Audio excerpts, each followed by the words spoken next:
Hello again. So, I did a video on drawing this rough pencil drawing of Marco Diaz from Star vs. the Forces of Evil. And now I want to do a little bit on cleanup, or at least how I approach cleanup. So, check out the other video for the rough drawing. What I do for cleanup is I get another sheet of paper, because that's how I roll. Cartoons have layers. So in animation, typically you have the rough animation, and then once there's rough animation, and then there's a rough cleanup, typically, and then cleanup are the unsung heroes who are fantastic. They're the ones who make the image look like that in the end. So they have to take all the rough, messy animator lines and make them beautiful. Okay, so I'm gonna try. Let's see. No, okay, I'm gonna try not to turn on the light box for this one. Well, actually, let's see how the light box looks. Let's see if it picks up. Oh yeah, you can see it. I'll do one line just to see if it picks up on the video. Let's see. Okay. So this is a .7 Staedtler technical pen. Let's see. Oh yeah, that picks up. Cool. This is the thickest technical pen I have. I have a set of 4. They look like this. They're usually about, I've seen them as low as $13 and as high as $18. You can get them at like Office Max, Office Depot, things like that. But be warned, people will try to steal them, and I've had people, I've been using these pens since I was in middle school, and I have had 3 sets stolen from me. So they're really nice pens. They're so good that people steal them from you. Be careful if you decide to get them. There's also the Pigma Microns, which pretty much the same pen. I just prefer the Staedtler to the Microns. I don't know, I've had Microns like break on me and things like that, and I just like this set too, and it just buying them individually can be a bit more expensive. So, but what I'm doing here is it's actually pretty straightforward, but I kind of felt the need to you know, like I want to you know, explain as much as I can. Basically, you're going over the pencil and trying to make the lines smooth.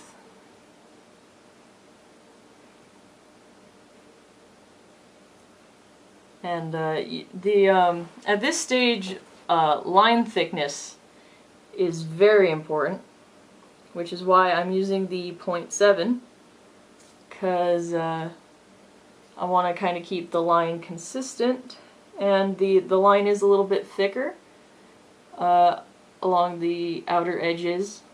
His eye looks like it's probably a smaller thinness. You can also get a thinner line with the same pen, but you kind of have to like hold it lighter in a certain way. Alright.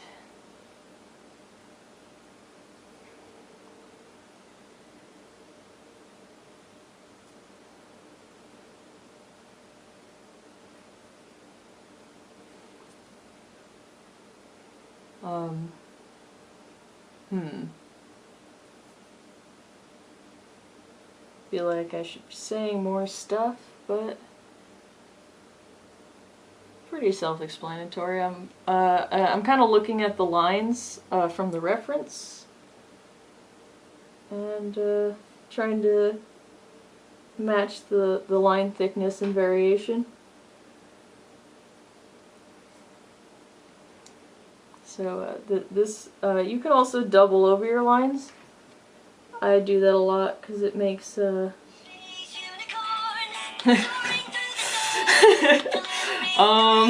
that's a telemarketer. They've been calling me every day. But I'm just gonna let it ring through because it's Marco's ringtone and it's perfect timing, isn't it? So cute. But anyway. Now you all know my embarrassing ringtone. So, oh yeah, you can double over lines. Just be careful when you double over lines because you gotta pay attention. You don't make it too thick, or because you just want it. You gotta pay attention to how thick you want the line.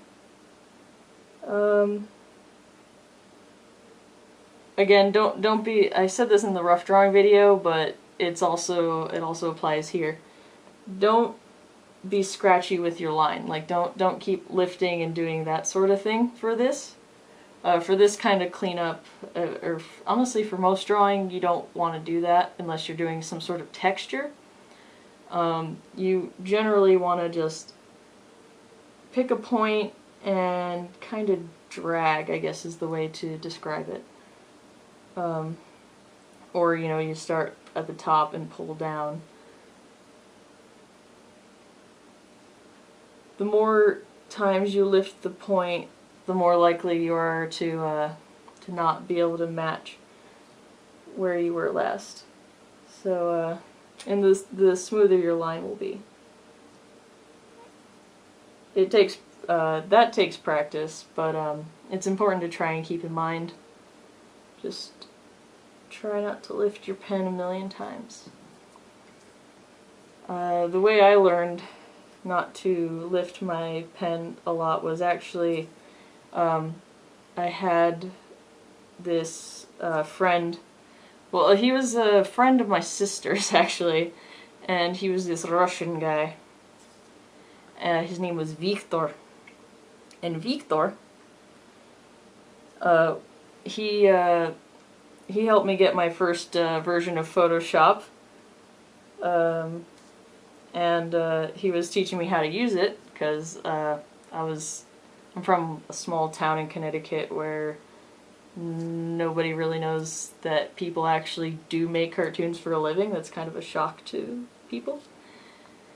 And he taught me Photoshop and got me Photoshop, and I'll be forever thankful. But what I remember most was I had my first tablet, and this tablet was, this would have been 2008-ish, and it had no pressure sensitivity because that was a new concept coming out, and I was dead set on being a digital artist, by the way, which is really funny the way things turned out, because now I'm like, I use like a weird combination of traditional and digital. But anyways, I had this terrible tablet that I adored, and it was a brick, and I was drawing with it, and I kept going like, oh, I need the eraser, and finally Victor just looks at me and goes like, why do you need the eraser so much? He's all like, you should try and draw and not use the eraser. Which was an insane concept to my, what was I, like 16-year-old brain, we'll say. And then he sat down, and without ever picking up or using the eraser tool in Photoshop, he drew this beautifully shaded, nearly photorealistic, like shaded sphere, and I was just in awe. And he's like, don't erase, just draw. And I remember just being so dumbfounded and amazed. I'm like, I'm gonna do that, I don't care what it takes. And so I was in science that next day, and I remember I was drawing with my pencil, but I my whole life I've been drawing, and then I'd flip, and like I would just second guess my lines all the time, that I couldn't stop. Like, I kept catching myself erasing, and I was trying not to. So eventually what I ended up doing was I couldn't break the habit, so I got out a big Sharpie marker, and I went, this whole week, all I'm going to draw with is this Sharpie marker until I get this right. And I made a bunch of terrible drawings that week, but that's kind of where my my Sharpie marker skills started coming from. I'm gonna switch to a thinner pen for his eyes. Oh, by the way, when we shut the light off, this is gonna look like the most horrifying thing you've ever seen, because that's just kind of how it goes. And then I do a little bit of touch-up work after the light's off to make it look better. But anyways, that whole week I made terrible, terrible Sharpie drawings, but I couldn't erase. And it was funny, even when I was using the Sharpie marker, I kept trying to flip the Sharpie upside down to erase. And so, like, I had to, it basically forced my brain to have to break the habit of flipping the pencil over to erase.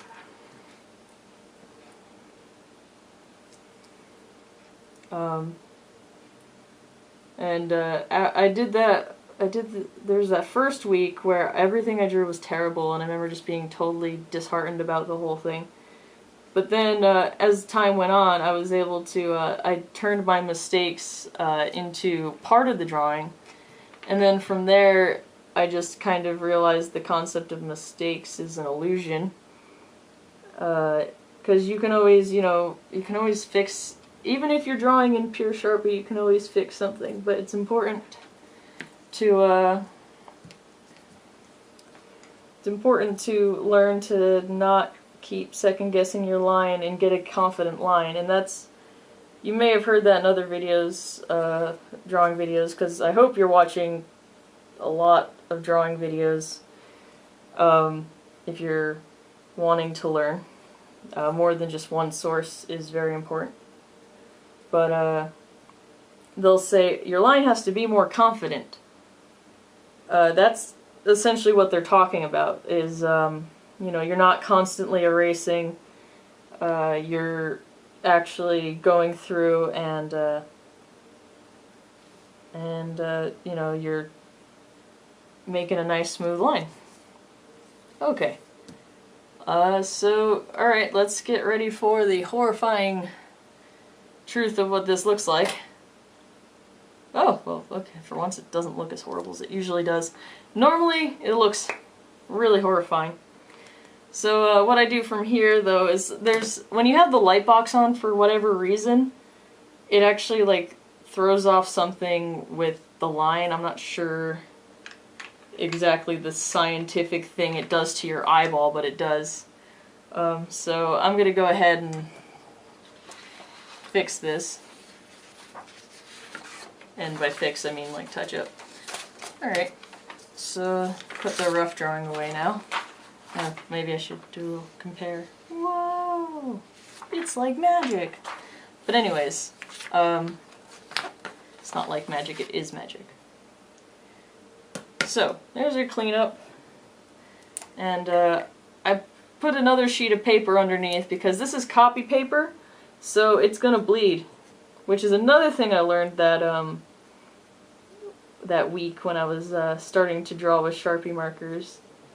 I probably ruined about several dozen school desks because I would be drawing in class because that's the best place to draw.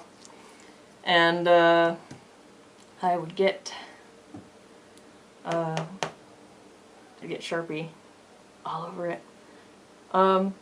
Actually, at this point, if I was, I don't know, should I digitally color this?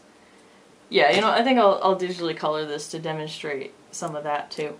So normally, if I was gonna do straight up black and white, I would fill in the black on his pants. I know that his pants are kind of like a darker blue, but you know, black and white, you get you want to have a nice contrast of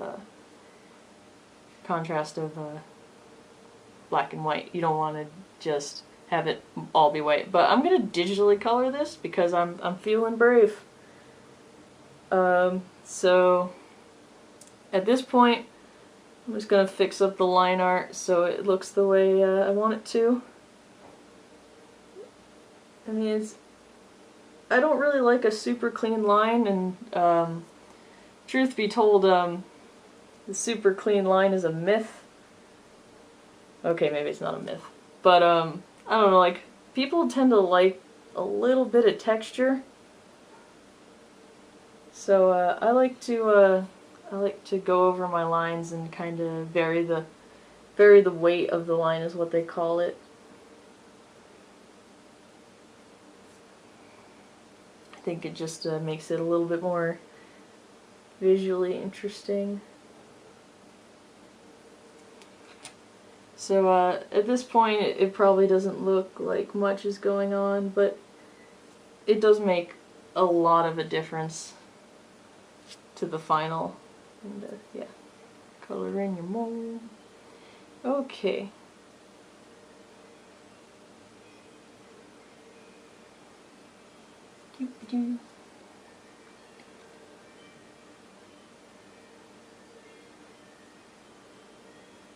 So at this point, this is just recreating.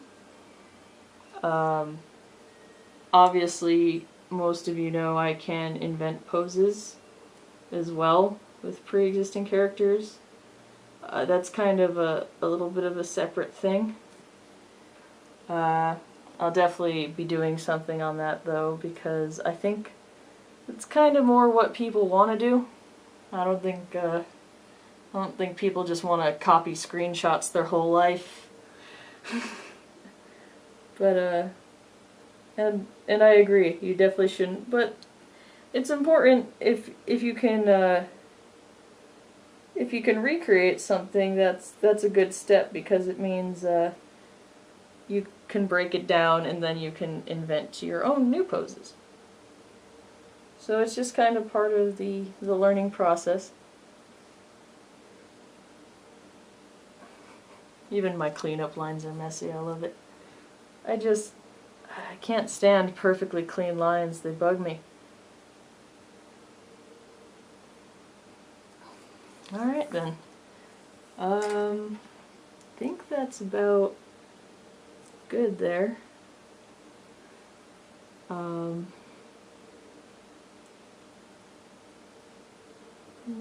Yeah, there we go.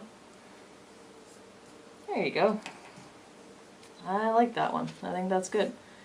It's also of note too, if you're doing this process and if you're doing it the same way I am, let's say you messed up part of the inks, you can just get another sheet of paper. That's kind of the cool part about doing a rough underdrawing. You can get as messy as you want here and screw up, and then like if you messed this one up, you just toss it and get another sheet of paper and try again. Or you can even try well, I'm not gonna finish this, but if you want to try something different, you can even clean up using like another pencil. Like let's say you wanted to do monochrome, something like that. You could even do a cleanup that kind of emulates like a cleaner rough drawing. You know, just go over it, kind of. You could. I like drawing this way because it really frees you up to really get messy in the rough drawing stage and just do what you want and just let it all get. I mean, let it be bad, let it be good, let it just draw in the rough stage. But then you can always take your well-constructed rough drawing and kind of turn it into something different in the cleanup that looks more appealing, or just different in general, like different stylization. And I mean, you can. Sometimes I'll have like a bad rough drawing, but it's almost good, And then I'll throw another sheet of paper on and I'll stretch something like, or like, for instance at this stage, like this, I have this rough drawing. Let's say it's like I drew his arm there but I want it somewhere else. You can pull the arm back now. And just kind of, I mean, you can pull the arm down. But you have this nice base to work off of for whatever you want to do. And I'll get into more of that when I do more on construction and how to start inventing poses, but that's a little bit more complexicated. Okay, and I said I wasn't going to finish this, and I mean that because the video's already getting too long. Alright, but you know, you can do that, and then of course at this point you do the cleanup. You can do whatever you want, stylize it any way you want. Thicken the lines. Oh, there you go, messing up. No. But yeah, so it gives you a lot of freedom to change your rough drawing. Alright, well, I'm not going to finish this. I mean it. Stop, Tori. Stop it. Okay. But that's just an example. You can try cleaning it up in different ways with different mediums. I mean, ballpoint pen is one of my favorites. That sort of thing. So that's basic cleanup stuff. I'm going to go ahead and take this and I'm going to make it into a finished digital piece in Photoshop. And hope you guys look forward to that.